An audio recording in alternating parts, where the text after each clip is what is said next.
this where women especially are overly restricting carbs.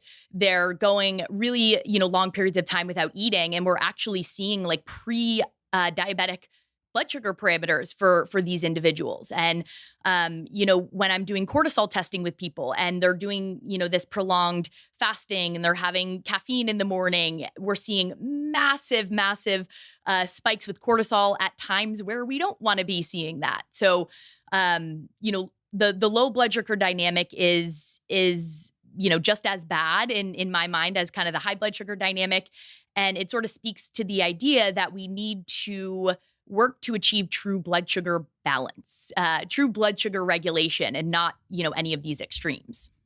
Do you think the reason that we're so obsessed with high blood sugar is because it's tied into like the societal view of us always being like overindulgent or something? Why do you think high blood sugar has been so much more publicized than low blood sugar? This is more of a theoretical question. Yeah, I feel like there's so many things that have contributed to this, but I think there a lot of awareness has been happening, which there's some good parts to it around how our food system has shifted and just the never ending access to these like highly processed foods, and particularly carbohydrate foods that do blast the blood sugar, kind of like the juice example that you gave, Michelle. So I think our food system has changed, and people are sort of catching on that, man, these ultra processed foods are having an impact on blood sugar. But again, it's sort of a one-sided conversation.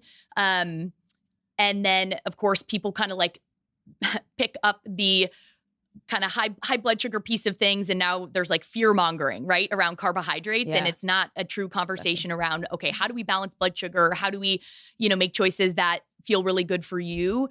It's now a diet thing. It's a fear mongering thing. And everyone's carb phobic. And I think, right, there's this initial societal understanding that high blood sugar could cause us health ails, which we will talk about.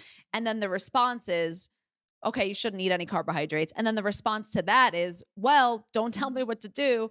I can eat all these carbohydrates and have food freedom and all of this. So I think that we're all missing the mark a little bit, which is that, yes, there are some carbohydrates that are preferable and easier to break down and more efficiently used in our body. And there are some that can cause a cascade of issues for us. And it's okay that some are better than others. It doesn't make us bad for choosing ones over others. You can eat all the cake you want in the world. It doesn't make you bad in any way, but biologically there are differences between consuming highly processed carbs and natural carbs, let's call them. Exactly. And it doesn't mean, you're a bad person, a good person for any of these choices. I think it's just information that's important for people to have to be able to make decisions that feel good for them.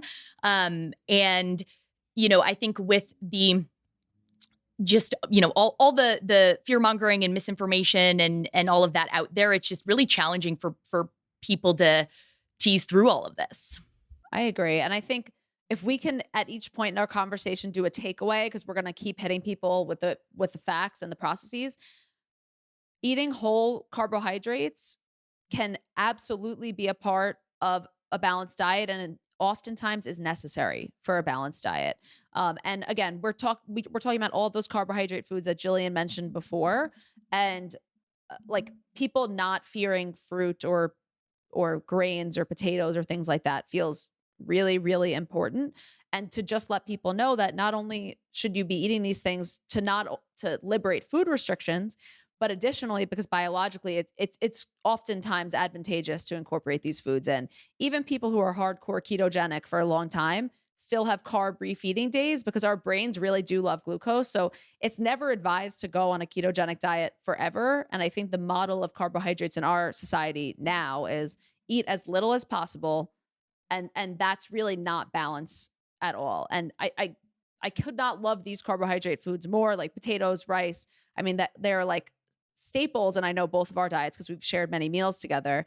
I know that we've addressed also the low blood sugar thing, but one takeaway I want to also hammer in is if you are experiencing chronic low blood sugar, that could be leading to some sort of weight plateaus, health plateaus, and things like that, because that state of preservation for your body can actually cause you to create more stress hormones, and stress hormones in abundance create more fat deposition. So if people are trying to go really low carb to lose weight, just as a fact, that also could really inhibit them from those goals as well. 100%. And I see that very often in practice, and with women I work with. And this sort of also speaks to the just, I think, general way that we approach like health and nutrition and lifestyle. It's like, we're focused on the more the better, right? Like the lower the carb, the better. The harder I work out, the better. The more I do this, the better. And more is usually not better. It's often not better. And a low carb diet or a lower carb approach could be warranted in certain circumstances, but it needs to be executed thoughtfully so your body's needs are met well.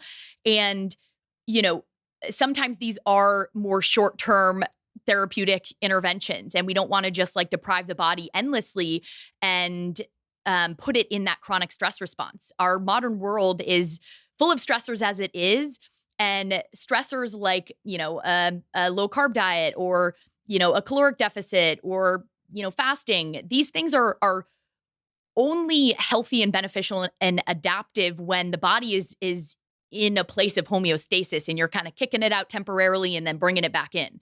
Most of us are like not in homeostasis and we're totally stressed out.